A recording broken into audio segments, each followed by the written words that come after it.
Hello students, मैं doctor Vikram Singh Deswal Bayonetta classes YouTube channel पर आप लोगों का स्वागत करता हूं। स्टूडेंट्स, आप लोगों की प्रिपरेशन बहुत अच्छे से चल रही होगी।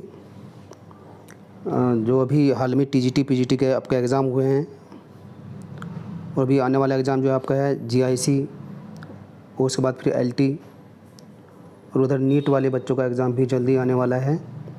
तो सभी की प्रिपरेशन बहुत ज़ोरों से चल रही होगी।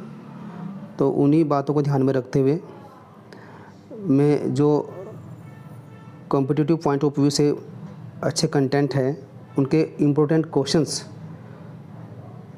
को मैं अपनी वीडियो के थ्रू लेकर आ रहा हूँ। मेरी लास्ट वीडियो में मैंने प्रोटोजोआ पार्ट 1 में लेकर आया था। उसमें इम्पोर्टेंट एग्जांपल्स जो एनिमल्स आते हैं उनकी लाइफ साइकिल से जुड़े क्वेश्चन जो बनते हैं वो तो अच्छे से उनको मैंने वहाँ पर डिस्कस किया था। उसी का ही पार्ट 2 में आज लेकर आया हूँ इस वीडियो में। और आप अच्छे से जानते हैं कि प्रोटोजोआ सभी के सिलेबस में है, वो चाहे नीट वाले बच्चे हैं, जीआईसी एलटी ग्रेड के बच्चे हैं। तो अगर मैं एलटी एग्ज़ाम की बातें करूँ तो एलटी एग्ज़ाम में अगर प्रोटोजोआ के बारे में यहाँ पर डिस्कस किया जाए तो प्रोटोजोआ के अंदर 4 एनिमल्स वहाँ पर आपके सिलेबस में हैं। कौन कौन से हैं? वो है Entamoeba histolytica, Euglena, Plasmodium and paramecium. और जीआईसी को देखें तो वहाँ पर अमीबा प्रोटियस भी वहाँ पर इंक्लूड किया हुआ है। तो इन सभी की लाइफ साइकिल के बारे में आपको जो भी क्वेश्चन बन सकते हैं उन क्वेश्चन को आपको ध्यान से देखना होगा, उन क्वालिटी क्वेश्चन को आपको अच्छे से प्रैक्टिस में लाना होगा। तो जिन बच्चों ने मेरी लास्ट वीडियो नहीं देखी है प्रोटोजोआ पार्ट 1, तो उसमें बड़े इंपॉर्टेंट क्वेश्चन मैंने डाले हैं, तो आप उनको प्लीज़ देखें। उससे आपकी जो प्रिपरेशन है वो इम्प्रूव होगी। तो इस प्रोटोजोआ के पार्ट 2 में मैंने जो भी इम्पोर्टेंट एग्जांपल्स हैं उनकी लाइफ साइकिल से जुड़े जितने भी क्वेश्चन बन सकते हैं अच्छे वाले क्वेश्चन, वो मैंने यहाँ पर इसमें इंक्लूड किए हैं। और साथ में जो क्लासिफिकेशन के बेस पर भी क्वेश्चन बनने की संभावना बन सकती है उन क्वेश्चन को भी मैंने यहाँ पर ऐड किया है। तो होप करता हूँ कि ये आपके लिए बहुत सपोर्टिंग होगी ये वीडियो। तो लास्ट वाली वीडियो भी आप देखेंगे तो दोनों को मिलाकर क्वेश्चन जो बनते हैं बहुत अच्छे क्वेश्चन हैं, तो उससे आप इस प्रोटोजोआ के पूरे टॉपिक को कवर कर सकते हैं। तो चलिए स्टार्ट करते हैं प्रोटोजोआ पार्ट 2 का फर्स्ट क्वेश्चन। तो फर्स्ट क्वेश्चन क्या कहता है? यूग्लिना बिलोंग्स टू क्लास, यानी यूग्लिना किस क्लास से बिलोंग करता है? गिवन ऑप्शन में जो गिवन ऑप्शन यहाँ पर दिए हैं, फाइटोमैस्टिगोफोरिया, जूमैस्टिगोफोरिया, राइजोपोडिया, एक्टिनोपोडिया। तो ये कंडीशन यहाँ पर दी है। तो कौन सी क्लास से वो बिलोंग करता है ये आपसे पूछा है। तो देखिए, आपको पता है कि जो यूग्लिना है वो फाइलम प्रोटोजोआ का मेंबर है। अगर हम बातें करें उसकी क्लासिफिकेशन की तो फाइलम प्रोटोजोआ होगा, और जो उसका सब फाइलम है वो सार्कोमैस्टिगोफोरा है। अगर हम सुपर क्लास की बात करते हैं तो मैस्टिगोफोरा है। जब क्लास की बात आती है तो क्लास फाइटोमैस्टिगोफोरिया है। तो ये फाइटोमैस्टिगोफोरिया का मेंबर है। इसका जो ऑर्डर है वो यूग्लिनिडा है और जीनस यूग्लिना है और स्पीशीज़ इसकी वायरिडिस है। तो यहाँ पर क्या पूछा? क्लास पूछा है, तो हम ए ऑप्शन के साथ जाएंगे तो फाइटोमैस्टिगोफोरिया इसका आंसर करेक्ट हो जाएगा। तो चलते हैं हम नेक्स्ट क्वेश्चन की ओर। नेक्स्ट क्वेश्चन हमारा क्या है? Photo receptor organ of Euglena is. Euglena के अंदर जो फोटो रिसेप्टर ऑर्गन है वो गिवन ऑप्शन में से कौन है? ये क्वेश्चन की डिमांड है। ऑप्शन दिए हैं stigma near reservoir, B option है paraflagellar body at the base of flagellum, stigma and paraflagellar body, chromatophore. देखिए एक्चुअल में क्या होता है, जो यूग्लिना है, यूग्लिना की आप जानते हैं यूग्लिना की पूरी बॉडी एक सेल से बनी हुई है। तो इसमें एक सैक लाइक कैविटी बन जाती है, बैलून शेप कह सकते हैं आप।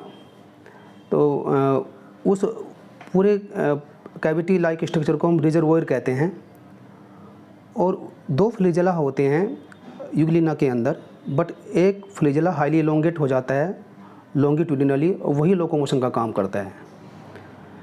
तो इस फ्लैजिलम के लेटरल साइड में एक एक्सपेंडेड स्ट्रक्चर बन जाती है। ये जो लॉन्ग फ्लैजेलम है इसके लेटरल साइड में एक स्वेलिंग बन जाती है, उस स्वेलिंग वाले पार्ट को फ्लैजिलर बॉडी कहते हैं। और उसी के साइड में आई स्पॉट बनता है जिसको हम स्टिग्मा कहते हैं। ये दोनों ही स्ट्रक्चर ऐसी होती है जो फोटो रिसेप्टर का काम करते हैं। ये दोनों ही बॉडी ऐसी होती है जो कौन कौन सी बॉडी मैंने बोला है, स्टिग्मा या इसको हम आई स्पॉट भी कह सकते हैं। और एक बोला है मैंने पैराफ्लैजिलर बॉडी जो लॉन्ग फ्लैजिलम के लेटरल साइड में एक स्वेलिंग की फॉर्म में बन जाती है, डेवलप हो जाती है। तो ये दोनों में ही जो फीचर होती है फोटो रिसेप्टर की फीचर होती है, तो ये फोटो रिसेप्टर ऑर्गन्स कहलाते हैं। तो हम किस ऑप्शन के साथ जाएंगे, हम सी ऑप्शन के साथ जाएंगे, स्टिग्मा एंड पैराफ्लैजिलर बॉडी। यहीं पर मैं बता देता हूँ कि ये जो पैराफ्लैजिलर बॉडी है इसके अंदर एक स्पेसिफिक सैनिटाइज़र भी होता है। इसके अंदर एक स्पेसिफिक सेंसिटाइज़र भी होता है। उस सेंसिटाइज़र को हम कहते हैं लैक्टोफ्लेविन। तो कभी कभी ये भी क्वेश्चन पुट कर लेते हैं कि जो पैराफ्लैजिलर बॉडी होती है उसमें सेंसिटाइज़र कंटेंट क्या होता है, तो वो लैक्टोफ्लेविन होता है। इस बात का आप ध्यान रखेंगे। तो चलते हैं हम नेक्स्ट क्वेश्चन की ओर। हमारा नेक्स्ट क्वेश्चन क्या है, देखो नेक्स्ट क्वेश्चन ये आ गया है, लैक्टोफ्लेविन या सेंसिटाइज़र फाउंड इन। मैंने भी बताया कि जो लॉन्ग फ्लैजिलम की लेटरल स्वेलिंग्स होती है जिसको हम पैराफ्लैजिलर बॉडी का नाम देते हैं, तो वही उसी में क्या प्रेजेंट होते हैं, सेंसिटाइज़र कंटेंट प्रेजेंट होते हैं जिसको हम लैक्टोफ्लेविन कहते हैं। तो इसका मतलब हमारा आंसर करेक्ट क्या हो जाएगा, हमारा आंसर करेक्ट क्या हो जाएगा, पैराफ्लैजिलर बॉडी। हमारा बी ऑप्शन करेक्ट हो जाएगा। हम बी को आंसराइज करेंगे। चलते हैं नेक्स्ट क्वेश्चन की ओर। नेक्स्ट क्वेश्चन हमारा क्या कहता है, encystment takes place in condition of. Encystment takes place in condition of. तो देखिए एनसिस्टमेंट कब होता है, जब एडवर्स कंडीशंस होती है यूग्लिना में। जब एडवर्स कंडीशन आ जाती है उसके सराउंडिंग एरिया में, तो उस मुसीबत से, उस एडवर्स कंडीशन से बचने के लिए उसे एनसिस्टमेंट करना पड़ता है। एडवर्स कंडीशंस क्या है, फूड की कमी हो जाना, या ड्राउट कंडीशन डेवलप हो जाना, या एक्सेसिव हीट हो जाना। ये जो एडवर्स कंडीशंस है वो सब इसमें आ जाएगी। तो हम हमारा जो आंसर राइट होगा वो all of them answer right हो जाएगा। हम डी आंसर के साथ जाएंगे। चलते हैं नेक्स्ट क्वेश्चन की ओर। नेक्स्ट क्वेश्चन हमारा क्या कहता है, यूग्लिनोमोर्फा। यूग्लिनोमोर्फा इज यूजुअली फाउंड इन। तो यूग्लिनोमोर्फा गिवन ऑप्शन में से कहाँ मिलता है, तो यूग्लिनोमोर्फा जो होते हैं, देखो ऑप्शन दिया है debris, intestine of frogs, highly saline waters, fresh water ponds and lakes. इसका जो करेक्ट आंसर होगा वो इंटेस्टाइन ऑफ फ्रॉग्स, फ्रॉग्स के इंटेस्टाइन में प्रेजेंट होते हैं यूग्लिनोमोर्फा। तो हम बी ऑप्शन के साथ जाएंगे, हमारा बी ऑप्शन करेक्ट होगा। तो नेक्स्ट क्वेश्चन क्या है हमारा, नेक्स्ट क्वेश्चन के साथ चलते हैं। तो वो क्या कहता है, haematochrome is usually synthesised in the cells of. Haematochrome एक पिगमेंट का नाम यहाँ पर रखा है जो यूग्लिना में प्रेजेंट होता है, और किन सेल्स में ये सिंथेसाइज होता है मोस्टली, यहाँ पर ये कंडीशन पूछी है। तो यूग्लिना जब ऑर्गेनिक मैटर में, जहाँ पर जो स्टेगनेंट वाटर होता है, रुके हुए वाटर होता है, उसमें जो ऑर्गेनिक मैटर क्वांटिटी ज़्यादा होती है, तो तब ये हेमेटोक्रोम सिंथेसाइज होते हैं यूग्लिना के अंदर। तो हमारा ए ऑप्शन ही राइट होगा। हम ए ऑप्शन के साथ जाएंगे, Euglena growing in organic matter rich stagnant waters. हमारा ये ऑप्शन ठीक होगा। तो चलते हैं नेक्स्ट क्वेश्चन की ओर। नेक्स्ट क्वेश्चन हमारा क्या कहता है, नेक्स्ट क्वेश्चन कहता है red species of euglena are most common in. Given option में से रेड स्पीसीज यूग्लिना की ज़्यादातर कहाँ प्रेजेंट होती है, कहाँ मिलती है कॉमनली। तो pools rich in organic matter, अभी बताया था मैंने, पिगमेंट की बातें अभी डिस्कस हुई थी आपके सामने। तो जब ऑर्गेनिक मैटर जहाँ होगा, जैसे स्टेगनेंट वाटर में होगा, ऐसे पूल में होगा, तो वहीं पर ये रेड स्पीसीज ग्रो होती है यूग्लिना की। तो हेमेटोक्रोम नाम आया था अभी आपके सामने। तो हम ए ऑप्शन के साथ जाएंगे, pools rich in organic matter. हमारा ए ऑप्शन करेक्ट हो जाएगा। तो नेक्स्ट क्वेश्चन क्या कहता है, चलते हैं नेक्स्ट क्वेश्चन की ओर। और नेक्स्ट क्वेश्चन क्या कहता है, प्रोटोजोन्स विद स्यूडोपोडिया आज as locomotory organs. Protozoans with pseudopodia, जो स्यूडोपोडिया होता है प्रोटोजोन्स में, वो लोकोमोटरी ऑर्गन्स का काम करते हैं। तो यहाँ पर कुछ क्लासेस दी गई है, तो इनमें से किस क्लास से वो बिलोंग करते हैं, ये क्वेश्चन की डिमांड है। ये क्वेश्चन की डिमांड है कि किस क्लास से वो बिलोंग करते हैं। तो यहाँ पर सार्कोडीना, देखिए जो अमीबा जैसे ऑर्गेनिज्म होते हैं, एनिमल्स होते हैं, वो सार्कोडीना के मेंबर हैं। वो सार्कोडीना के मेंबर है और उसमें लोकोमोटरी ऑर्गन जो होते हैं वो स्यूडोपोडिया होते हैं। तो हम डी ऑप्शन के साथ जाएंगे। सीलिएटा में पैरामीशियम आ जाएगा, स्पोरोजोआ में आप जानते हैं कि प्लाज्मोडियम आ जाएगा। बट अगर मैस्टिकोफोरा की बात करते हैं तो मैस्टिकोफोरा में फ्लैजिलेटेड एनिमल्स आते हैं। तो हम डी ऑप्शन के साथ जाएंगे। चलते हैं नेक्स्ट क्वेश्चन की ओर। नेक्स्ट क्वेश्चन हमारा क्या कहता है, which of the following protozoans live in the gut of termites helping in cellulose digestion. ये क्वेश्चन बहुत इंपॉर्टेंट है। ये पूछा है कि जो टर्माइट्स होती है, जो दीमक होती है, वो जब लकड़ी या वुड के अंदर घुस जाती है और उसके अंदर से जो पित्त है, उनकी सेल्स है, उनमें से जो कंटेंट है उनको खाती रहती है, सेलुलोज को खाती रहती है, यानी उसको डाइजेस्ट भी कर लेती है। तो डाइजेशन करने का क्या सोर्स इनके पास में है, कौन सा प्रोटोजोन इनकी गट के अंदर प्रेजेंट होता है, हम कह सकते हैं एज ए सिम्बायोटिक प्रोसेस यहाँ पर ये डिफाइन कर रहा है। तो उस प्रोटोजोन का नाम है ट्राइकोनिम्फा। ट्राइकोनिम्फा, तो हम बी ऑप्शन के साथ जाएंगे, ट्राइकोनिम्फा इसका आंसर करेक्ट होगा। तो नेक्स्ट क्वेश्चन क्या कहता है हमारा, नेक्स्ट क्वेश्चन देखिए, सेलेक्ट द मैचिंग पेयर। ये मैचिंग कॉलम वाला मैंने दिया है, यहाँ पर जो करेक्ट पेयर बन रहा है वो आपको बताना है। क्या दिया है, प्लाज्मोडियम, आगे डिजीज़ के नाम दिए हैं, कोज करने वाले मेंबर इधर दिए हैं प्लाज्मोडियम की साइड, और जो जिस डिजीज़ को कोज करें वो इधर दिए हैं अपोजिट साइड में। तो प्लाज्मोडियम पायरोइड डिजीज़ कोज करता है, ये गलत है। ये तो मलेरिया डिजीज़ कोज करता है। लिशमानिया डिसेंट्री करता है, ये गलत है। ये तो काला आजार डिजीज़ कोज करने का काम करता है ना। तो आगे क्या दिया है, जियार्डिया डायरिया, ये बिल्कुल सही है, डायरिया डिजीज़ कोज करता है, तो सी आंसर करेक्ट होगा। डी ऑप्शन पर दिया ट्रिपनोसोमा। ट्रिपनोसोमा तो स्लीपिंग सिकनेस कोज करने का काम करता है, तो हम सी ऑप्शन के साथ जाएंगे, हमारा सी ऑप्शन करेक्ट हो जाएगा, जियार्डिया। तो चलते हैं नेक्स्ट क्वेश्चन की ओर। नेक्स्ट क्वेश्चन हमारा क्या कहता है, type of pseudopodia formed in amoeba. किस टाइप के स्यूडोपोडिया अमीबा के अंदर मिलते हैं, ये क्वेश्चन की डिमांड है। तो ऑप्शन दिए हैं एक्टिनोपोडिया, लोबोपोडिया, फिलोपोडिया और रेटिकुलोपोडिया। ये सभी स्यूडोपोडिया की टाइप्स है, लेकिन जो अमीबा होता है उसकी सब क्लास का नाम है लोबोसिया। तो ये लोबोपोडिया की वजह से नाम बना है लोबोसिया, तो लोबोसिया की सब क्लास है। तो जो स्यूडोपोडिया होता है लोबोपोडिया टाइप के स्यूडोपोडिया प्रेजेंट होते हैं अमीबा प्रोटियस के अंदर। तो हम बी ऑप्शन के साथ जाएंगे, हमारा बी ऑप्शन करेक्ट हो जाएगा, लोबोपोडिया। चलते हैं नेक्स्ट क्वेश्चन की ओर। नेक्स्ट क्वेश्चन हमारा क्या है, just as there are pseudopodia in amoeba proteus there are. तो ऑप्शन दिए हैं suckers upon scolex of tapeworm, spicules in Leucosolenia, teeth in rabbit, legs in cockroach. देखिए स्यूडोपोडिया का काम क्या होता है, लोकोमोशन होता है। तो लोकोमोटरी ऑर्गन होते हैं अमीबा के अंदर स्यूडोपोडिया।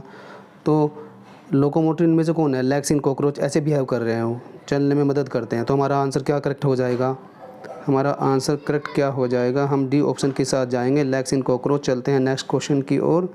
नेक्स्ट क्वेश्चन हमारा क्या कहता है, in amoeba binary fission occurs when. Amoeba में बाइनरी फ्यूजन होता है, कब होता है भाई, दिया है ऑप्शन फूड इज़ अबेंडेंट, जब फूड बहुत ज़्यादा होता है, ओनली टेम्परेचर इज सूटेबल, केवल टेम्परेचर सूटेबल हो, food is abundant and temperature is suitable, temperature भी सूटेबल हो और फूड भी अबेंडेंट क्वांटिटी में हो। तो हम सी ऑप्शन के साथ जाएंगे, हमारा सी ऑप्शन करेक्ट हो जाएगा, सी इज़ करेक्ट। चलते हैं नेक्स्ट क्वेश्चन की ओर। क्वेश्चन है the number of pseudopodia present in trophozoite of ant amoeba histolytica is. तो कितने स्यूडोपोडिया प्रेजेंट होते हैं एंट अमीबा हिस्टोलिटिका के ट्रोफोजोइट में। एक्चुअली में देखिए क्या होता है, जो एंट अमीबा हिस्टोलिटिका होता है वो एक माइक्रोस्कोपिक पैरासाइट है। और इसकी लाइफ साइकिल में 3 डिस्टिंक्ट फॉर्म्स होती है। ये क्वेश्चन आ भी चुका है लास्ट एग्ज़ाम में, टीजीटी एग्ज़ाम में, कि कितनी फॉर्म्स होती है एंटीमोबा हिस्टोलिटिका की लाइफ साइकिल में। तो 3 फॉर्म्स होती है। एक तो हम कहते हैं ट्रोफोजोइट और मैग्ना फॉर्म, दूसरे हम कहते हैं प्रीसिस्टिक और माइन्यूटा फॉर्म, तीसरे हम कहते हैं सिस्टिक फॉर्म्स। तो ये जो ट्रोफोजोइट या मैग्ना फॉर्म होती है, ये एक्चुअल में most active and motile form होती है और फीडिंग फॉर्म भी होती है। ये पैथोजेनिक होती है मैन के लिए, तो सबसे ज़्यादा एक्टिव फॉर्म यही होती है। और ये कहाँ रहती है? म्यूकस और सब म्यूकस जो लेयर होती है, म्यूकस एंड सब म्यूकस जो लेयर होती है लार्ज इंटेस्टाइन की मैन के अंदर, उसके अंदर ये रहती है। तो जो सूडोपोडिया की जब बात आती है तो यहाँ पर जो एंटीमोबा हिस्टोलिटिका है वो मोनोपोडियल कंडीशन वाले होते हैं।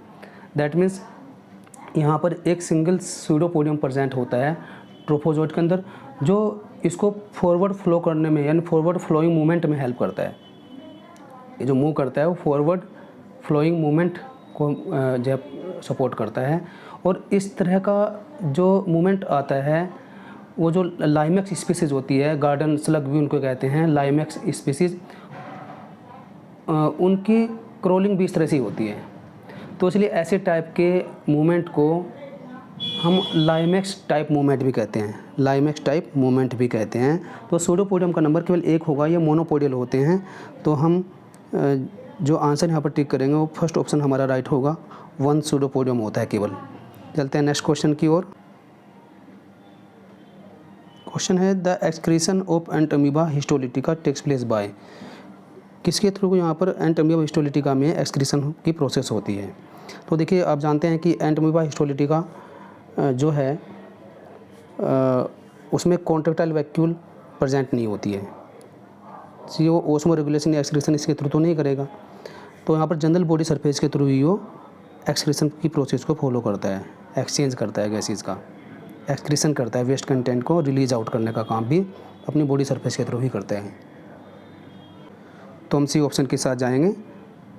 नेक्स्ट क्वेश्चन हमारा क्या कहता है, how many metacystic uninucleate trophozoites are produced from a single infective cyst of Entamoeba histolytica. जो एंटीमोबा हिस्टोलिटिका है, जो उसकी एक सिंगल इन्फेक्टिव सिस्ट होती है, उससे यूनिन्यूक्लिएट मेटासिस्टिक यूनिन्यूक्लिएट ट्रोफोजोइट्स कितने बनते हैं, ये क्वेश्चन की डिमांड है। कितने मेटासिस्टिक यूनिन्यूक्लिएट ट्रोफोजोइट्स सिंथेसाइज होंगे। तो अगर हम life cycle of Entamoeba histolytica की बातें करते हैं तो आप जानते हैं कि जो एंटीमोबा होता है वो मोनोजेनेटिक होता है। दैट मीन्स उसका एक सिंगल होस्ट होता है मैन, उसी के अंदर ही वो अपनी रिप्रोडक्शन की प्रोसेस को और अपनी पूरी लाइफ साइकिल को वहाँ पर कंप्लीट करता है मैन के अंदर ही। और इसके अंदर बाइनरी फिजन की प्रोसेस भी मिलती है एंटीमोबा हिस्टोलिटिका के अंदर। इसके बाद ये एनसिस्टमेंट भी करता है। तो एनसिस्टेशन में क्या होता है कि स्टार्टिंग में जब माइन्यूटा फॉर्म होती है या पॉलीसिस्टिक फॉर्म होती है इसकी लाइफ साइकिल में, मैंने 3 फॉर्म बता के पहले से डिस्कस कर दी थी मैंने 3 फॉर्म्स। तो ये जो पॉलीसिस्टिक या माइन्यूटा फॉर्म होती है जिसमें सिस्ट वॉल का फॉर्मेशन होता है चारों ओर, तो पहले यहाँ पर सिस्ट जो है यूनिन्यूक्लिएट बनता है और उसके बाद वो बाइन्यूक्लिएट हो जाता है माइटोटिक डिवीजन करने के बाद में, और उसके बाद उसे सेकंड माइटोटिक डिवीजन होता है तो उसे वो टेट्रा न्यूक्लिएट सिस्ट बना लेता है। और टेट्रा न्यूक्लिएट जो सिस्ट बना है वो इन्फेक्टिव स्टेज वाला फॉर्म है। तो इन्फेक्शन कोज करेगा, ट्रांसमिशन होगा, ट्रांसमिशन और इन्फेक्शन के बाद में फिर वो एक्सिस्टेशन करता है। जब वो एक्सिस्टेशन करता है तो जो टेट्रा न्यूक्लिएट रिलीज़ होता है इंटेस्टाइन से, स्मॉल इंटेस्टाइन से, तो ये जो टेट्रा न्यूक्लिएट कंडीशन है, इसी कंडीशन को हम एक्सिस्टिक अमीबा या मेटासिस्ट कहते हैं। एक्सिस्टिक अमीबा या मेटासिस्ट इसी को नाम दिया जाता है। तो मेटासिस्टिक में अब डेवलपमेंट स्टार्ट होता है। तो जब मेटासिस्टिक डेवलपमेंट स्टार्ट होता है तो वो जो 4 मैंने बताता 4 न्यूक्लियस बने हैं तो वो फिर से बाइनरी फिजन को फॉलो करते हैं। ये 1 से 2 बनते हैं। तो ऐसे करके 4 न्यूक्लियस वहाँ पर बन चुके थे। तो यहाँ पर कितने बन जाएंगे बाइनरी फिजन करके? 8 स्मॉल यूनिन्यूक्लिएट एम्बुली बन जाएंगे, है ना। तो अमोबुली भी कह सकते हैं इसको, अमीबा से अमीबुली, या मेटासिस्टिक ट्रोफोजोइट्स भी इनको कहते हैं। तो जो मेटासिस्टिक ट्रोफोजोइट्स बने हैं यूनिन्यूक्लिएट, ये 8 नंबर्स में बनते हैं, ठीक है। तो हम किस आंसर के साथ जाएंगे? हम ए आंसर के साथ जाएंगे। हमारा ए ऑप्शन करेक्ट होगा 8। तो 8 ट्रोफोजोइट्स बनेंगे। नेक्स्ट क्वेश्चन हमारा क्या कहता है? The malarial parasite was discovered in RBCs of human begins bye. यानी सबसे पहले आरबीसीज, ह्यूमन की आरबीसी के अंदर मलेरियल पैरासाइट को डिस्कवर किसने किया था? तो साइंटिस्ट कौन थे? वो लेवरन थे। तो लेवरन ने किया था, लेवरन। तो हम बी ऑप्शन के साथ जाएंगे, लेवरन इसका करेक्ट आंसर होगा। इस बात का आप ध्यान रखेंगे। और चलते हैं नेक्स्ट क्वेश्चन की ओर। देखिए यहीं पर एक बात बता देता हूँ आपको कि अगर हम डिस्कवरी के बारे में बात करते हैं तो लेवरन ने malarial parasite Plasmodium human blood के अंदर डिस्कवर किया है। बट 1885 में गोल्जी एक साइंटिस्ट थे। गोल्जी ने erythrocytic साइजोगोनी of malarial parasite in man को डिस्क्राइब किया है, स्टडी किया है। और रोनाल्ड रोस ने जो प्लाज्मोडियम के ओसाइट्स होते हैं फीमेल एनाफिलीज स्टोमक के अंदर, जो फीमेल एनाफिलीज मॉस्किटो है उसके स्टोमक के अंदर जो प्लाज्मोडियम के ओसाइट्स होते हैं उसको डिस्कवर किया है। तो अगर बात आती है, एक साइंटिस्ट थे ग्रासी ने एक्चुअल में डेमोस्ट्रेट किया है life cycle of human malarial parasite को। ग्रासी ने डेमोस्ट्रेट किया है life cycle of human malarial parasite को। तो यहाँ पर पूछा है कि सबसे पहले ह्यूमन की ब्लड के अंदर या आरबीसी के अंदर डिस्कवरी किसने बताई है मलेरियल पैरासाइट के बारे में? तो लेवरन इसका साइंटिस्ट, इसका आंसर राइट होगा। चलते हैं नेक्स्ट क्वेश्चन की ओर। नेक्स्ट क्वेश्चन हमारा क्या कहता है? Incubation period of Plasmodium vivax. Incubation period of Plasmodium vivax is about. Incubation period time कितना होता है प्लाज्मोडियम वाइवेक्स? आप जानते हैं अच्छे से कि टर्सियन या बिनाइन टर्सियन या वाइवेक्स मलेरिया, ये प्लाज्मोडियम वाइवेक्स से कोज होता है। और आप अच्छे से जानते हैं कि ये मतलब आप कह सकते हैं कि जो फीवर इसमें आता है वो एवरी थर्ड डे आता है, यानी आफ्टर 48 आवर्स आता है। और जो इंक्यूबेशन पीरियड की जब बात आती है तो इंक्यूबेशन पीरियड जो इसमें है 14 डेज, इसका आंसर करेक्ट होगा। 14 डेज में इंक्यूबेशन पीरियड पूरा होता है। तो हम सी ऑप्शन के साथ जाएंगे। नेक्स्ट क्वेश्चन भी हमने पूछा है लेकिन वहाँ पर हमने चेंज कर दिया उसकी स्पीसीज़ को। जो सबसे खतरनाक होता है पैरासाइट, जो आप जानते हैं कि ये हमारे नर्वस सिस्टम को अफेक्टेड करता है, इसके बारे में आपको अच्छे से पता है। What is the duration of incubation period of Plasmodium falciparum. जो प्लाज्मोडियम फैल्सीपैरम है उसका यहाँ पर उसका इंक्यूबेशन पीरियड पूछा है। तो ध्यान रखेंगे प्लाज्मोडियम फैल्सीपैरम से कोज होने वाले जो मलेरिया है उसको हम एक्चुअली में मैलिग्नेंट टर्शियन मलेरिया भी कह सकते हैं या एस्टिवो ऑटोमनल मलेरिया भी कह सकते हैं या परनीशियस मलेरिया भी कह सकते हैं। और इसमें जो फीवर आता है वो 48 आवर्स में आता है। और यहाँ पर जो पेशेंट है ये उसके ब्रेन को अफेक्टेड करता है और कभी कभी चांसेस होते हैं कि इससे जो पेशेंट है उसकी डेथ भी हो सकती है। तो सबसे जो डेंजरस है वो ये वाला पैरासाइट है। तो इसका जो इंक्यूबेशन पीरियड टाइम है वो 12 डेज़ है। हम 12 डेज़ को टिक करेंगे ए ऑप्शन। तो जब आपसे प्लाज्मोडियम वाइवेक्स के बारे में पूछेंगे तो आप 14 डेज़ बताएंगे, जब आपसे फैल्सीपैरम के बारे में पूछेंगे तो 12 डेज़ है। तो इस बात का आप ध्यान रखेंगे। चलते हैं नेक्स्ट क्वेश्चन की ओर। क्वेश्चन ये कह रहा है कि motile zygote is found in the life history of. किसकी लाइफ हिस्ट्री में जाइगोट मोटाइल कंडीशन में है? ऑप्शन दिए हैं टीनिया, प्लाज्मोडियम, एस्केरिस, हिरुडीनिया। तो देखिए इसका जो आंसर करेक्ट है वो प्लाज्मोडियम है।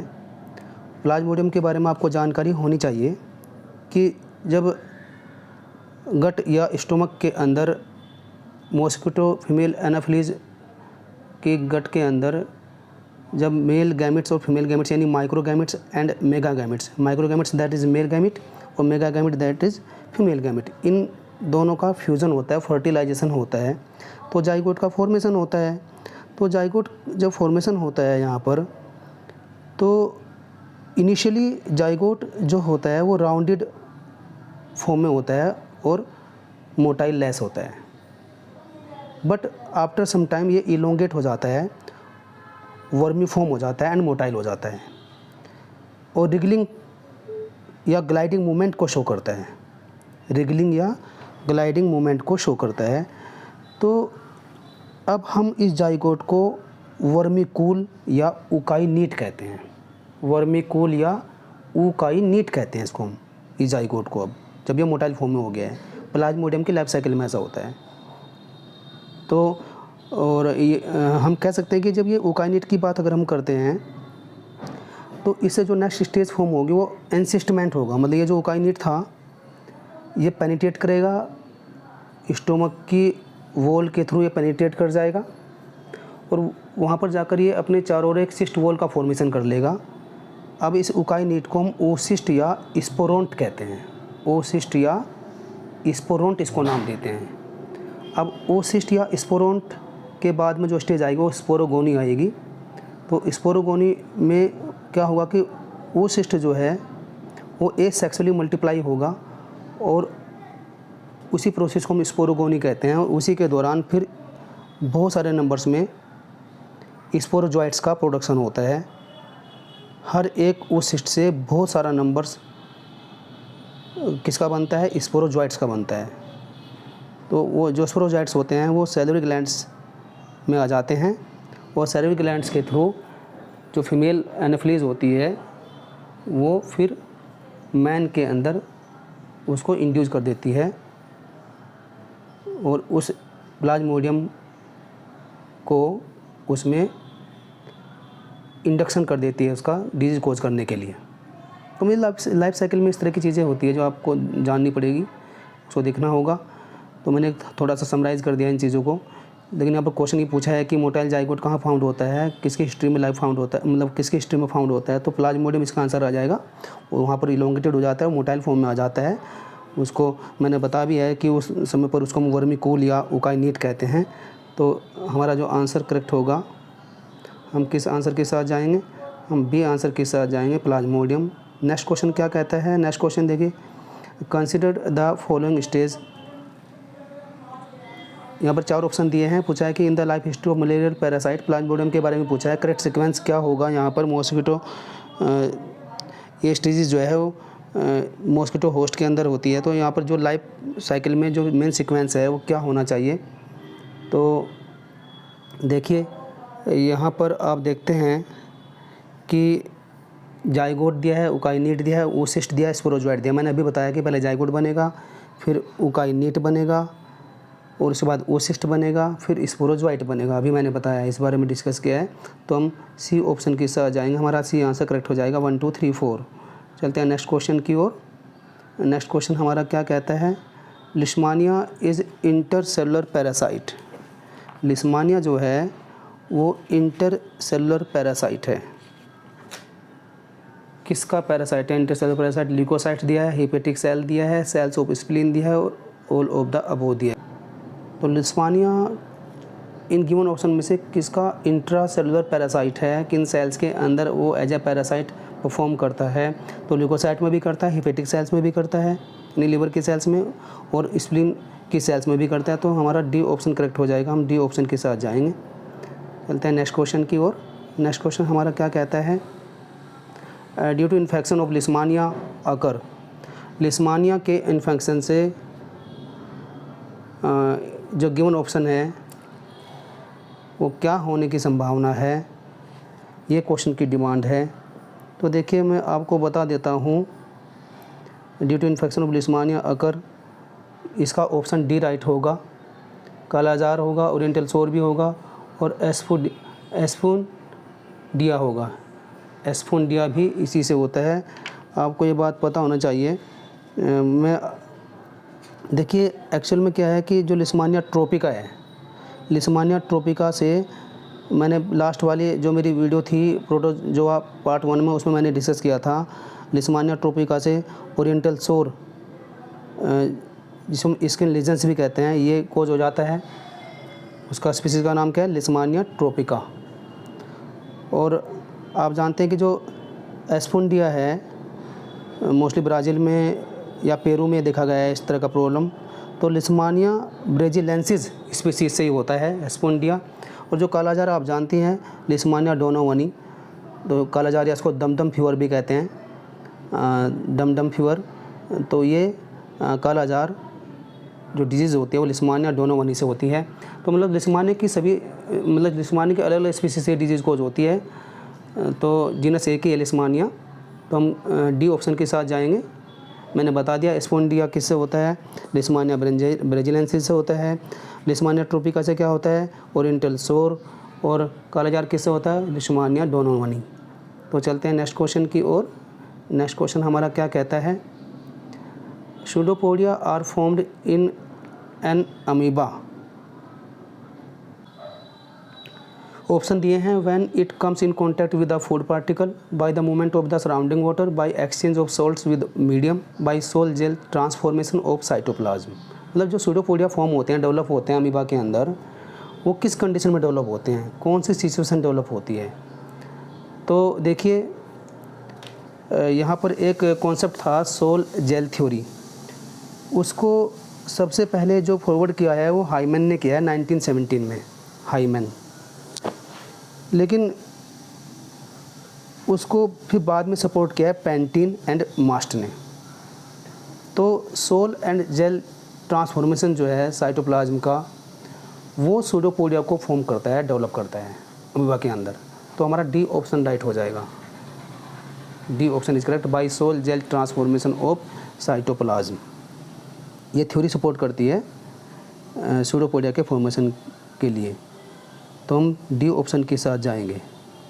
चलते हैं नेक्स्ट क्वेश्चन की ओर। नेक्स्ट क्वेश्चन हमारा क्या कहता है, if an amoeba is kept in distil water its contractile vacuole will. अगर हम किसी अमीबा को डिस्टिल वाटर में टेकन कर दे तो उसकी कॉन्ट्रेक्टाइल वैक्यूल की कंडीशन क्या होगी, क्या हालत हो जाएगी उसकी। तो देखिए ऐसा करने से क्या होगा, ऑप्शन दिए हैं, डिसएपियर हो जाएगी, become swollen and full of water हो जाएगी, वर्क फास्टर हो जाएगी, हैव नो इफेक्ट हो जाएगी। तो कॉन्ट्रेक्टाइल वैक्यूल का जो काम होता है वो ओस्मो रेगुलेशन होता है। और अगर हम डिस्टिल वाटर में टेकन कर देंगे तो उसके अंदर पानी पूरा भर जाएगा, स्वेल हो जाएगा। तो हम बी ऑप्शन के साथ जाएंगे, हमारा बी ऑप्शन करेक्ट होगा, become swollen and full of water. तो हम बी आंसर को टिक करेंगे। हमारा नेक्स्ट क्वेश्चन है, if a amoeba is put in medium A from fresh water its contractile vacuole disappear. अगर हम एक अमीबा को मीडियम ए में टेकन कर दे फ्रेश वाटर से तो कॉन्ट्रेक्टाइल वैक्यूल डिसअपियर हो जाती है। But when it is transferred to medium B its contractile vacuole reappeared. अगर हम इसको फिर से ट्रांसफ़र कर दें मीडियम बी में तो कॉन्ट्रेक्टाइल वैक्यूल फिर से रिफॉर्म हो जाती है। What is the difference between medium A and B. तो डिफरेंस बताना है मीडियम ए और बी में क्या डिफरेंस है। तो ऑप्शन दिया है, medium A is hypotonic, medium B is hypertonic, medium A is hypertonic, medium A is isotonic. देखिए क्या होता है, जब श्रिंकनेस की बात आती है तो उसका मतलब क्या होना चाहिए, मीडियम हाइपरटोनिक होनी चाहिए, तब तो कॉन्ट्रेक्टाइल वैक्यूल डिसअपियर हुआ है। तो मीडियम ए जो है वो हाइपरटोनिक होगा। ओस्मोसिस को अगर हम यहाँ पर डिफाइन करते हैं तो वहाँ पर अगर हम वाटर पोटेंशियल की बातें करते हैं तो हाई वाटर पोटेंशियल से लो वाटर पोटेंशियल की तरफ मूवमेंट होता है। तो जो प्रोटोप्लाज्म है उसका पूरा पानी बाहर आ जाएगा, तो श्रिंकनेस आ जाएगी, कॉन्ट्रेक्टाइल वैक्यूल डिसअपियर हो जाएगी। तो हम सी ऑप्शन के साथ जाएंगे, हमारा सी ऑप्शन करेक्ट होगा, medium A is hypertonic.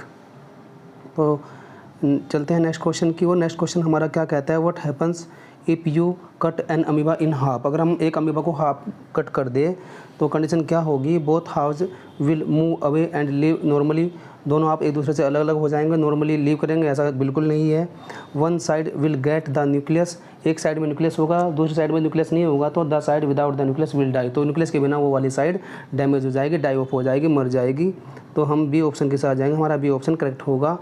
It is very important question. चलते हैं नेक्स्ट क्वेश्चन की ओर। नेक्स्ट क्वेश्चन हमारा क्या कहता है, the infective stage of ant amoeba histolytica is. Ant amoeba histolytica की जो इन्फेक्टिव स्टेज है वो क्या है, मैंने पहले ही बताया था आपसे कि तीन तरह की फॉर्म्स होती है मोर्फोलॉजिकली उसकी लाइफ में एंट अमीबा हिस्टोलिटिका की। उसकी मैंने समराइज़ किया था मैंने उसकी लाइफ हिस्ट्री को थोड़ा सा, वहाँ पर तीन तरह की फॉर्म मैंने बताई थी। ट्रोपोजॉइट फॉर्म थी जिसको मैग्ना फॉर्म बोला गया था, और एक माइन्यूटा फॉर्म थी, अगर आपको याद हो बातें मैंने समझाई थी वो सब चीज़ें, और एक सिस्ट फॉर्म थी यानी ट्रोपोजॉइट यानी मैग्ना फॉर्म, और प्रीसिस्टिक फॉर्म या माइन्यूटा फॉर्म, और एक था आपका सिस्ट फॉर्म। तो सिस्ट फॉर्म में से ही फिर पहले वो यूनिक्लिएट होता है, फिर उसको डिवीज़न करके बाइन्यूक्लिएट हो जाता है, और आफ्टर दैट वो फिर टेट्रान्यूक्लिएट बन जाता है। तो टेट्रान्यूक्लिएट स्टेज जो होती है सिस्ट की वही इन्फेक्शियस स्टेज होती है। तो यहाँ पर इन्फेक्टिव स्टेज पूछा है तो हम सी ऑप्शन के साथ जाएंगे, टेट्रान्यूक्लिएट सिस्ट, ये इसका आंसर करेक्ट होगा। तो नेक्स्ट क्वेश्चन क्या है हमारा, नेक्स्ट क्वेश्चन हमारा क्या है,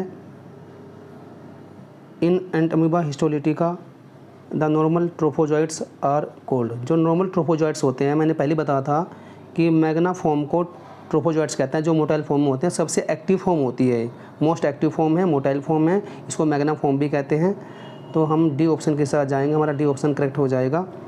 चलते हैं नेक्स्ट क्वेश्चन की ओर। नेक्स्ट क्वेश्चन हमारा क्या कहता है, नेक्स्ट क्वेश्चन हमारा है the functions of the trichocysts are.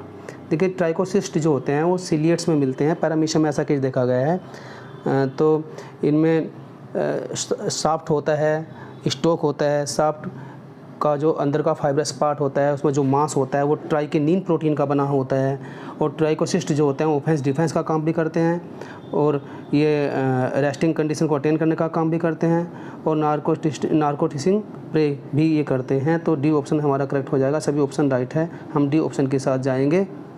तो चलते हैं नेक्स्ट क्वेश्चन की ओर। नेक्स्ट क्वेश्चन हमारा क्या कहता है, how many food vacuole present in paramecium. तो पैरामीशियम के बारे में आपने अच्छे से पढ़ा होगा, अगर आप उसका आउटलाइन माइंड में रखें, जो स्लीपर लाइक होता है इसको हम स्लीपर एनिमल कूल भी कहते हैं, या बात आपको अच्छे से पता है। तो जो पैरामीशियम होता है उसमें दो तरह की वैक्यूल होती है। अगर मैं उसकी बात करता हूँ, कॉन्ट्रैक्टाइल वैक्यूल की बात करता हूँ, कॉन्ट्रैक्टाइल वैक्यूल दो टाइप की होती है, एक एंटीरियर वैक्यूल होती है और एक पोस्टीरियर वैक्यूल होती है। बट यहाँ पर क्या पूछा है कि फूड वैक्यूल कितनी होती है, यहाँ पर कॉन्ट्रैक्टाइल वैक्यूल के बारे में नहीं पूछा है, यहाँ पर फूड वैक्यूल के बारे में पूछा है। तो जो फूड वैक्यूल होती है वो नंबर्स में बहुत ज़्यादा होती है पैरामीशियम की सिंगल सेल्ड बॉडी के अंदर। तो हम डी आंसर, अगर यहाँ पर कॉन्ट्रैक्टाइल वैक्यूल पूछा तो हम 2 को टिक करते, अगर लेकिन यहाँ पर फूड वैक्यूल के बारे में पूछा है तो हम न्यूमरस पर जाएंगे, डी ऑप्शन हमारा करेक्ट हो जाएगा। चलते हैं नेक्स्ट क्वेश्चन की ओर। नेक्स्ट क्वेश्चन हमारा क्या है, द सीलिया इन पैरामीशियम आर। जो सीलिया होते हैं पैरामीशियम वो सभी इक्वल साइज़ के होते हैं क्या, या अनइक्वल होते हैं, लॉन्गर एट पोस्टीरियर एंड होते हैं, लॉन्गर एट एंटीरियर एंड होते हैं, ये कंडीशन यहाँ पर पूछी है। देखिए वैसे तो नॉर्मली क्या होता है कि सीलिया ऑलमोस्ट इक्वल होते हैं पूरी सरफेस पर, बट जब पोस्टीरियर एंड की बात आती है तो वहाँ पर लॉन्ग साइज़ के हो जाते हैं, लार्जर साइज़ के हो जाते हैं। और उसी टफ्ट को, जो सीलिया का टफ्ट वहाँ पर बना है उसको कोडल टफ्ट कहते हैं, CAUDL, कोडल टफ्ट बोलते हैं पोस्टीरियर वाले एंड को, जहाँ पर सीलिया लॉन्ग हो जाते हैं। तो यही यहाँ आंसर हो जाएगा। तो हम सी आंसर के साथ जाएंगे, लॉन्गर एट पोस्टीरियर एंड। कभी कभी पूछ लेते हैं कि व्हाट इज दिस, इसे हम कोडल टफ्ट भी नाम देते हैं इस एंड को। तो हम सी आंसर को टिक करेंगे। चलते हैं नेक्स्ट क्वेश्चन की ओर। नेक्स्ट क्वेश्चन हमारा क्या कहता है, sporogony of malarial parasite occurs in the. Sporogony of malarial parasite occurs in the. ये जो मलेरियल पैरासाइट है जिसको हम प्लाज्मोडियम कहते हैं उसकी लाइफ साइकिल में स्पोरोगोनी होती है, अगर आपको पता हो तो वो जो गिवन ऑप्शन है उनमें से कहाँ होती है, स्पोरोगोनी कहाँ डेवलप होती है, ये क्वेश्चन की डिमांड है। तो स्पोरोगोनी कहाँ, देखिए मैंने बताया स्पोरोगोनी के बारे में, मैंने थोड़ा सा समराइज़ किया था लाइफ साइकिल को प्लाज्मोडियम की, वो सब बातें मैंने बताई थी कि जब जाइगोट बनता है, जाइगोट के बाद में सिस्ट फॉर्मेशन होगा तो वो सिस्ट कहलाएंगे। वो मैंने जब उससे पहले जाइगोट को मैंने बताया था कि उकाइनीट कहते हैं, उकाइनीट के बाद में फिर स्टोमक की वॉल से वो जब वहाँ पर उसमें इन्वेडिंग होगी तो वो वहाँ पर सिस्ट वॉल को फॉर्म करेगा, तो उसको ओ सिस्ट कहते हैं। तो ओ सिस्ट के अंदर जो न्यूक्लियस होता है वो बार बार डिवीज़न करेगा, तो उसमें बहुत सारा मास बन जाएगा न्यूक्लियाई का, तो फिर उसमें स्पोरोजॉइट्स का फॉर्मेशन होगा। तो ये पूरी स्टेज जो कहलाती है स्पोरोगोनी कहलाती है, जो स्टोमक वॉल पर होती है मॉस्किटो की। जो फीमेल एनाफिलीज होती है उसकी स्टोमक वॉल पर होता है ये सब कंडीशन, जो स्पोरोगोनी हम कहते हैं।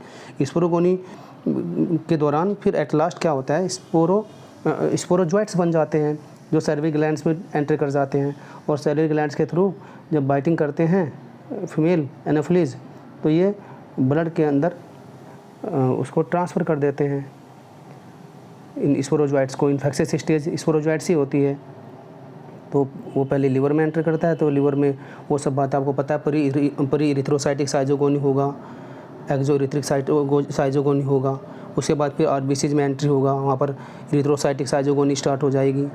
तो वो सारी कंडीशन होती है इन दोनों होस्ट को यूज़ करते हुए।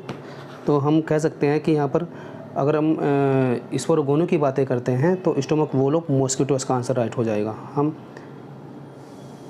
सी आंसर के साथ जाएंगे, हमारा सी आंसर करेक्ट हो जाएगा। चलते हैं नेक्स्ट क्वेश्चन की ओर। तो नेक्स्ट क्वेश्चन हमारा क्या कहता है,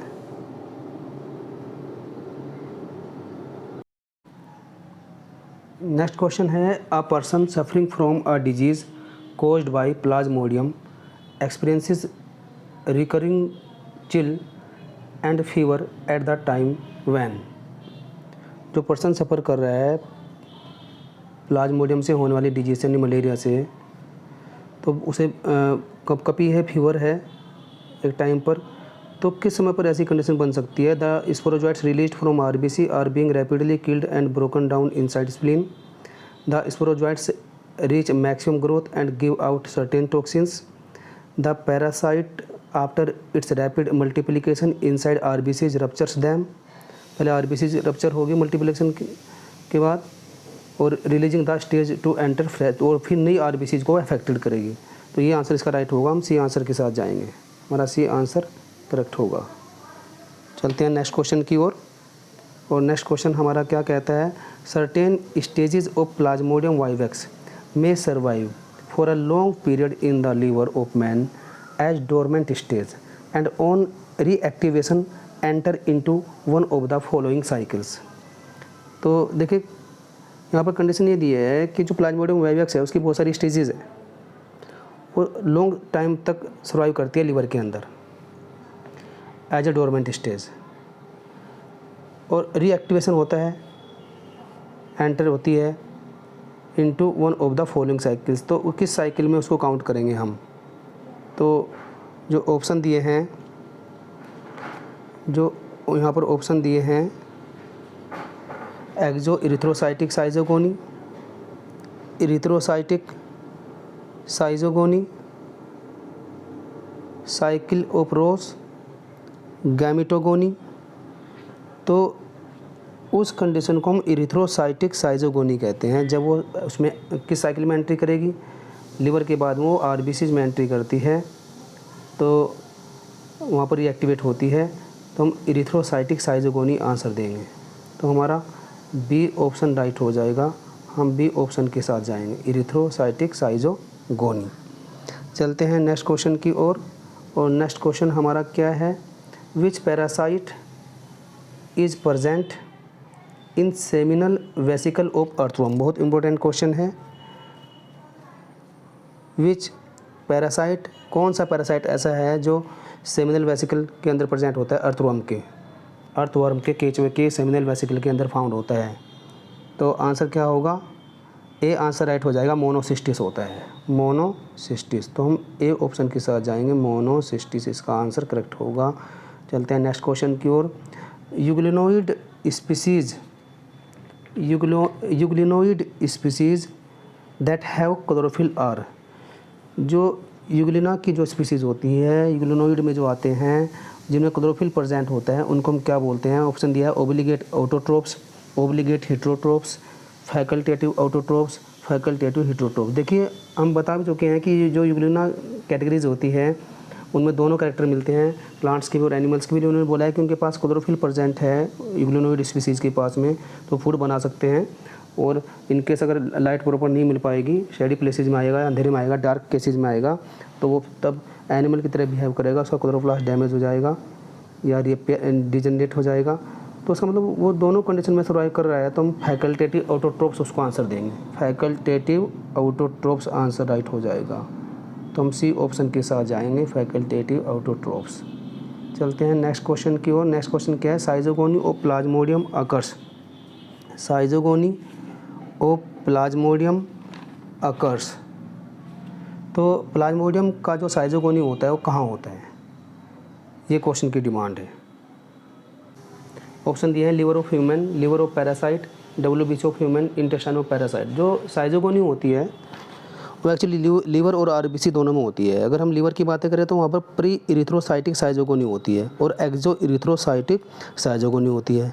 बट अगर हम RBC के बारे में बातें करें तो वहाँ पर जो है इरिथ्रोसाइटिक साइजोगोनी, इस तरह की कंडीशन वहाँ पर मिलती है, या पोस्ट इरिथ्रोसाइटिक साइजोगोनी। मतलब साइजोगोनी या तो RBC में होगी या लिवर में होगी, लेकिन यहाँ पर RBC जो ऑप्शन नहीं है तो लिवर ऑफ ह्यूमन, सबसे पहले तो लिवर में ही स्टार्ट होती है साइजोगोनी, जिसको हम प्री इरिथ्रोसाइटिक साइजोगोनी भी नाम देते हैं। तो लिवर ऑफ ह्यूमन इसका आंसर राइट हो जाना चाहिए। हम ए ऑप्शन के साथ जाएंगे, liver of human. Next question की बात करते हैं, the chief advantage of encystment of an amoeba is. Option given है, ऑप्शन क्या है, protection from parasites and predators, the absence the chance to get rid of accumulated waste products, the ability to survive during adverse physical conditions, the ability to live for some time without ingesting food। तो main advantage क्या है एनसिस्टमेंट का, amoeba में एनसिस्टमेंट क्यों develop हुआ है, अरे adverse condition से बचने के लिए हुआ है। तो आंसर क्या हो जाएगा, सी आंसर राइट हो जाएगा, हमारा सी ऑप्शन करेक्ट होगा। द एबिलिटी टू सर्वाइव, अपने आप को बचाने के लिए उसे कुछ स्पेसिफिक सिस्ट फॉर्मेशन करना होता है जिसे एनसिस्टमेंट कहते हैं। तो the ability to survive during adverse physical conditions, हमारा ये आंसर राइट हो जाएगा। हम सी ऑप्शन के साथ जाएंगे। चलते हैं नेक्स्ट क्वेश्चन की ओर। नेक्स्ट क्वेश्चन हमारा क्या कहता है, PCS में आया है question, in paramecium anterior contractile vacuole works faster than posterior, posterior contractile vacuole works faster than anterior, both contractile vacuoles work at the same rate, not definite। मतलब यहाँ जो चार ऑप्शन दिए हैं, देखिए मैं पहले भी बता चुका हूँ कि जो पैरामीशियम होता है, पैरामीशियम की बॉडी के अंदर या उसकी सेल के अंदर दो टाइप की कॉन्ट्रेक्टाइल वैक्यूल प्रेजेंट होती है। उनमें एक एंटीरियर कॉन्ट्रेक्टाइल वैक्यूल होती है और एक पोस्टीरियर कॉन्ट्रेक्टाइल वैक्यूल होती है, ये बात आपको पता है। तो मैं बता चुका हूँ कि जो पोस्टीरियर कॉन्ट्रेक्टाइल वैक्यूल होती है वो मोर एक्टिव होती है। जो पोस्टीरियर कॉन्ट्रेक्टाइल वैक्यूल होती है वो मोर एक्टिव होती है, फास्टर होती है, किससे, एंटीरियर वैक्यूल से। तो हम किस ऑप्शन के साथ जाएंगे, हम posterior contractile vacuole works faster than anterior, तो हम बी ऑप्शन के साथ जाएंगे, हमारा बी ऑप्शन करेक्ट हो जाएगा। चलते हैं नेक्स्ट क्वेश्चन की ओर। Motile elongated zygote of Plasmodium is found in, motile elongated zygote in Plasmodium is found in, Plasmodium के जाइगोट के अंदर मोटाइल इलोंगेटेड जो कंडीशन है वो कहाँ मिलती है, मोटाइल जाइगोट। देखिए जाइगोट कहाँ मिलता है, ये कंडीशन पूछी है। तो जाइगोट कहाँ फॉर्म होते हैं, मैं इस बारे में मैं डिस्कस भी कर चुका हूँ कि जो गट होता है मॉस्किटो का, मॉस्किटो जो फीमेल एनाफिलीज होती है उसकी जो गट होती है, एस्टोमक होती है, उसमें ही जो जाइगोट होता है वो इलोंगेटेड हो जाता है और फिर वो मोटाइल बन जाता है। तो हम किस आंसर के साथ जाएंगे, हम सी आंसर के साथ जाएंगे, हमारा सी आंसर करेक्ट हो जाएगा, गट ऑफ मॉस्किटो। तो नेक्स्ट क्वेश्चन क्या है हमारा, बड़ा इंपॉर्टेंट क्वेश्चन है, Maurer's dots are found in the, Maurer's dot किन में मिलते हैं यहाँ पर गिवन ऑप्शन में से। देखिए इन्हीं की वजह से हम देखते हैं कि कौन से स्पीसीज़ का, प्लाज्मोडियम की कौन सी स्पीसीज़ ने इन्फेक्ट किया है। तो इन डॉट्स के बेस पर ही आपने नाम भी सुनोगे, सफनर डॉट्स है ना, जीमन डॉट्स और मोरर्स डॉट्स। तो यहाँ पर स्पेसिफिकली पूछ लेते हैं। तो यहाँ पर मोरस डॉट्स की बात हो रही है, मोरस डॉट्स कहाँ फाउंड होते हैं, किन में देखने को मिल जाते हैं। तो ये प्लाज्मोडियम फैल्सीफोरम में देखने को मिल जाते हैं। जो प्लाज्मोडियम फैल्सीफोरम का इन्फेक्शन होता है तो वहाँ पर RBCs में इस तरह के डॉट्स दिखाई देते हैं, मोरस डॉट्स जिनको कहते हैं।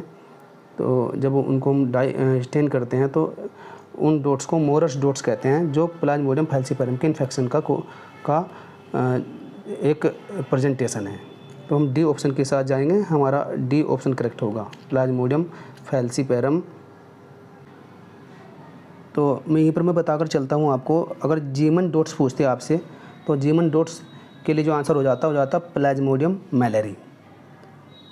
जीमन्स डॉट प्लाज्मोडियम मैलेरी के लिए होगा। अगर सफनर डॉट्स पूछेंगे तो सफनर डॉट्स प्लाज्मोडियम ओवेल के लिए हो जाएगा और प्लाज्मोडियम वाइवैक्स के लिए हो जाएगा। प्लाज्मोडियम ओवेल और प्लाज्मोडियम वाइवैक्स दोनों के लिए सफनर डॉट्स होता है। और अगर मॉरस डॉट्स पूछेंगे या क्लेफ्ट्स भी कहते हैं इनको, ग्रीनिश क्लेफ्ट, ग्रीनिश मॉरस डॉट्स होते हैं, तो ये प्लाज्मोडियम फैल्सीपोरम के लिए हो जाएगा। ध्यान रखेंगे इस बात का, है ना। और कभी कभी इनका जो है इंक्यूबेशन पीरियड भी पूछ लेते हैं। अगर प्लाज्मोडियम वाइवैक्स का पूछा तो 14 डेज़ होगा, और प्लाज्मोडियम मैलेरी अगर पूछा तो 18 to 24 डेज़ हो जाएगा। अगर प्लाज्मोडियम ओवेल पूछा तो 14 डेज़ होगा, और अगर प्लाज्मोडियम फैल्सीपेरम पूछा तो 12 डेज़ हो जाएगा, है ना। तो इस बात का आप ध्यान रखेंगे। एक बात और आप ध्यान रखेंगे, अगर कभी कभी ड्यूरेशन ऑफ इरिथ्रोसाइटिक साइकिल पूछ लेते हैं, ड्यूरेशन ऑफ इरिथ्रोसाइटिक साइकिल यानी आरबीसीज के अंदर कितना टाइम पीरियड वहाँ पर स्पेंड होता है प्लाज्मोडियम का। तो अगर प्लाज्मोडियम वाइवैक्स के बारे में पूछे तो 48 आवर्स हो जाएगा, प्लाज्मोडियम मैलेरी में पूछे तो 72 आवर्स हो जाएगा, प्लाज्मोडियम ओवेल पूछे तो 48 आवर्स हो जाएगा, और प्लाज्मोडियम फैल्सीपेरम पूछे तो 36 से लेकर 48 आवर्स हो जाएगा, 36 से 48 घंटे। तो ये सब चीज़ें आपको माइंड में रखनी होगी। चलते हैं नेक्स्ट क्वेश्चन की ओर। तो नेक्स्ट क्वेश्चन क्या कहता है हमारा, a person suffering from malaria feels fever when एक पर्सन सफ़र कर रहा है मलेरिया से, तो उसको फीवर फील हो रहा है, तो कौन सी ऐसी कंडीशन है जिससे कि उसको जो फीवर होता है वो फील हो रहा है, इनमें गिवन ऑप्शन में से कौन सी ऐसी कंडीशन होगी। तो फर्स्ट ऑप्शन है RBC generally ruptured and hemozoin granules are released, exo erythrocytic cycle is completed, signet ring stage is formed, all the above. तो जब आरबीसी रप्चर होती है तो हीमोजोइन ग्रेन्यूल्स रिलीज़ होते हैं और तभी उस पेशेंट को फीवर फील होता है मलेरिया के दौरान। तो हम ए ऑप्शन के साथ जाएंगे, हमारा ए ऑप्शन करेक्ट होगा। चलते हैं नेक्स्ट क्वेश्चन की ओर। नेक्स्ट क्वेश्चन है malaria day is celebrated on. Malaria day कब सेलिब्रेट किया जाता है, तो मतलब इसको कंट्रोल करने के लिए इस डे को स्पेशल मनाया जाता है। इसको कैसे कंट्रोल किया जाए, इसके लिए क्या क्या प्रिकॉशंस बरती जाए। तो मलेरिया डे को सेलिब्रेट किया जाता है 20 अगस्त में, तो उसका 20 अगस्त इसका आंसर राइट हो जाएगा, 20 अगस्त। चलते हैं नेक्स्ट क्वेश्चन की ओर। नेक्स्ट क्वेश्चन क्या कहता है हमारा, vaccination against malaria is not possible because, मतलब मलेरिया के अगेंस्ट में वैक्सीनेशन पॉसिबल नहीं है, क्यों नहीं है। ऑप्शन दिए हैं, Plasmodium produces minute bodies, Plasmodium produces antitoxins, it does not produce antibodies and antitoxins, none of the above. तो देखिए हमारा सी ऑप्शन राइट हो जाएगा, ये कोई एंटीबॉडी या एंटीटॉक्सिन्स को सिंथेसाइज नहीं करता, फॉर्म नहीं करता, इसलिए इसका वैक्सीनेशन डेवलप करना इम्पॉसिबल है। तो हम सी ऑप्शन के साथ जाएंगे, हमारा सी ऑप्शन करेक्ट हो जाएगा, it does not produce antibodies and antitoxins. तो स्टूडेंट्स, ये मैंने जो मोस्ट एक्सपेक्टेड क्वेश्चन थे प्रोटोजोआ के अंदर, जो डिफरेंट एनिमल्स है, वो चाहे अमीबा प्रोटियस है, एंट अमीबा हिस्टोलिटिका है, प्लाज्मोडियम है, पैरामीशियम है, इन सभी की लाइफ साइकिल से जुड़े क्वेश्चंस मैंने आपको कराए, जो बहुत ही इंपॉर्टेंट क्वेश्चन है। तो इन क्वेश्चन के करने से आपके जो भी क्वेश्चन आने की पॉसिबिलिटी है वो पूरी हो जाएगी, इनमें से क्वेश्चन आपके आने हैं। तो इसलिए आप इन क्वेश्चन की प्रैक्टिस करिए। और अभी तक भी जिन बच्चों ने बायनेटा क्लासेज यूट्यूब चैनल को सब्सक्राइब नहीं किया तो प्लीज़ वो उसको सब्सक्राइब करें और ज़्यादा से ज़्यादा शेयर करें। और हम ऐसे ही कुछ इम्पोर्टेंट जो कंटेंट है, टॉपिक है, उनके मोस्ट एक्सपेक्टेड क्वेश्चंस लेकर आते रहेंगे, जो आपकी प्रिपरेशन को इम्प्रूव करने का काम करेंगे। तो मिलते हैं हम नेक्स्ट वीडियो में सिलेबस के अकॉर्डिंग नए कंटेंट के साथ में। तब तक के लिए धन्यवाद, टाटा, बाय बाय।